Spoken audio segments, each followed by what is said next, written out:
Idol, how do you stay motivated? Kasi ako, noong una, nahanap ko yung motivation, pumayat ako, kasi nga biglang nawala. Gusto ko sana maging part of lifestyle ko. Magandang tanong yan. Ito yung sagot dyan. Di ba, pag may mahal ka sa buhay, ikaw lang nakakaalam, di ba? Kung siya yung mahal mo o hindi.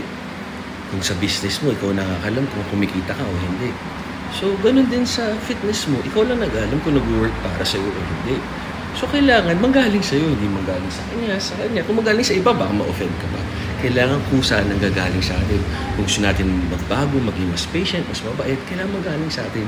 Kahit ano sabihin ng ibang tao, kung ayaw mo, baka makipag-away ka pa. So, yung motivation sa gym, kailangan manggaling sa'yo. Huwag mo antayin na kalapitin ka, di ba, bigla ka magkasakit o kailangan mo na fitness. Kailangan magustuhan mo siya. Kahit 10 minutes everyday, walking lang, konting cycling, ganyan. Konting 15-minute resistance training, yun ang papasaya sa'yo. Tama kayo, mali ako na siya, Dr. Do-overs for you.